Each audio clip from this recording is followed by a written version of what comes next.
विशिष्ट रूप से यहां पर आज उपस्थित उत्तर प्रदेश शासन के एडवाइजर के रूप में पूर्व आईएएस अधिकारी श्री अवनीश अवस्थी जी, उत्तर प्रदेश सरकार के पूर्व पुलिस महानिदेशक श्री डीएस चौहान जी, महायोगी गुरु गोरखनाथ विश्वविद्यालय से जुड़े हुए सभी फैकल्टी मेंबर्स और छात्र छात्राएं, मैं सबसे पहले इंटरनेशनल कॉन्फ्रेंस के लिए विश्वविद्यालय को और सभी सहयोगी संस्थाओं को हृदय से बधाई देते हुए अपनी शुभकामनाएं देता हूं।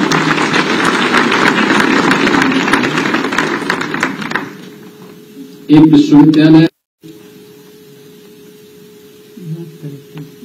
या एक संस्थान अपने इन्हीं रचनात्मक कार्यक्रमों के माध्यम से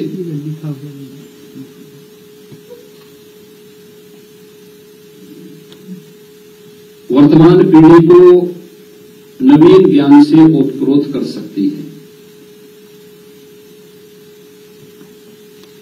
हमारा वैदिक सूक्त भी ये कहता है, आनो भद्रा कर्तुओ यंतु विश्वत, यानी ज्ञान के लिए सभी दरवाजे खुले रखो, यानी उसको कहीं से भी वह मिले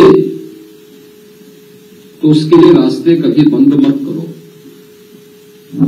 और इस प्रकार की कॉन्फ्रेंसेस इस प्रकार के ज्ञान से ओतप्रोत करने के सबसे सशक्त माध्यम होते हैं, जो ज्ञान की जड़ता को रोकने, उसको तोड़ने और उसको मूलता से ओतप्रोत करने में एक बड़ी भूमिका का निर्वहन करते हैं। भारत की सभ्यता और संस्कृति की जब चर्चा होती है तो बहुत प्राचीन है। सृष्टि के कालखंड से जुड़ी हुई दुनिया की सबसे प्राचीन जो संस्कृति है वो भारतीय संस्कृति है।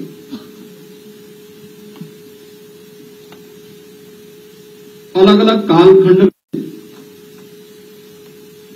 अलग अलग ऋषि मुनियों ने ज्ञान के इस धारा को अपने अनुभव से, अपनी चेतना के दिव्य अनुभूति से एक नया आयाम प्रदान किया है। और उसी में भारत के ज्ञान की इस पूरी धारा को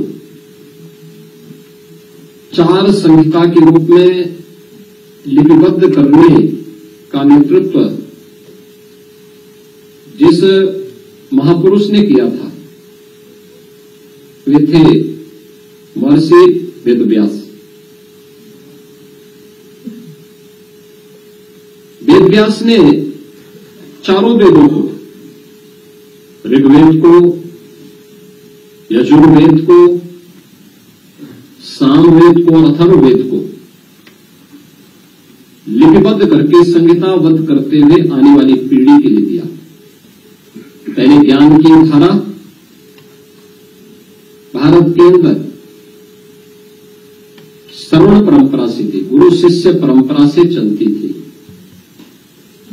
लेकिन उसे संहिताबद्ध करके आने वाली पीढ़ी के लिए उनके नेतृत्व में जो समय समय पर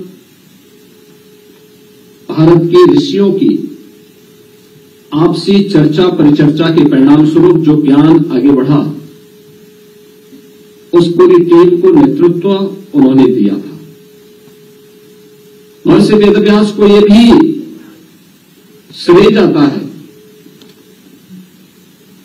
कि उन्होंने परंपरागत वैदिक संस्कृत तो जिस श्रृंखला की शुरुआत महर्षि वाल्मीकि ने की थी, व्यवहारिक ज्ञान के साथ जोड़ते हुए संस्कृत को भी उतना ही व्यवहारिक बनाने के लिए, उस श्रृंखला को पुराणों के ज्ञान के साथ जोड़ने का काम भी किया।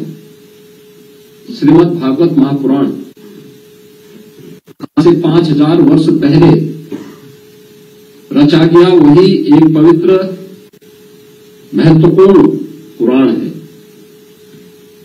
और यहीं से फिर 18 पुराणों की उप पुराणों की रचना और उसकी शैली, उसकी भाषा कैसे होनी चाहिए, इसका भी शुभारंभ महर्षि वेदव्यास को जाता है। मैंने महर्षि वेदव्यास की चर्चा इसलिए की कि महर्षि वेदव्यास आज से 5000 वर्ष पहले एक ऐसे ऋषि थे, उनके बारे में बहुत सारी बातें कही जाती, लेकिन उनका जीवन दर्शन देखना हो तो मुझे लगता है कि आपको भी भारत की परंपरा और भारत की व्यवस्था पर इस बात पर गौरव की अनुभूति होगी कि वास्तव में कितनी दिव्य चेतना और दिव्य ज्ञान की भूमि रही है। उनका पूरा नाम कृष्ण द्वैपायन व्यास था। उन्होंने कुरुवंश की 8 पीढ़ियों का नेतृत्व किया। आप सोचिए, राजवंश की परंपरा में एक पीढ़ी 50 से 60 वर्ष शासन कर रही होगी। 8 वंश का मतलब कम से कम 200, 250 या 225 वर्ष तक तो उन्होंने जीवित रह करके एक रिकॉर्ड बनाया होगा। क्या दुनिया के अंदर आज के दिन पे कोई 225 या 250 वर्ष जीवित रह रहा है क्या? लेकिन अकेले महर्षि वेदव्यास को ये हो जाता है। लेकिन जो श्रीमद् भागवत महापुराण आज भी कोटि कोटि भारतवासियों को, जब हम मुक्ति की बात करते हैं, एक मोक्ष ग्रंथ की बात करते हैं, तो श्रीमद् भागवत महापुराण की कथा होती है। श्रीमद् भागवत महापुराण की कथा सुनाई जाती है। मोक्ष का मतलब, मुक्ति का मतलब, जो व्यक्ति मर गया है उसकी मुक्ति के लिए नहीं होता है। मुक्ति का मतलब सफलता के चरम तक पहुंचना। मोक्ष का मतलब जिसके आगे का मार्ग नहीं, कोई विकल्प नहीं, यानी सफलता की उन ऊंचाइयों को प्राप्त करना। और श्रीमद् भागवत महापुराण वही ग्रंथ है। महाभारत युद्ध के बाद उन्होंने एक महाग्रंथ को रचा था, महाभारत की रचना की थी। महाभारत जैसा, कहते हैं महाभारत जो महाकाव्य है, प्रबंध काव्य है। मूल महाभारत के उसमें 20,000 श्लोक रचे गए थे। पढ़ करके फिर अलग अलग कालखंड में आज 1 लाख से अधिक श्लोक उसमें माने जाते हैं।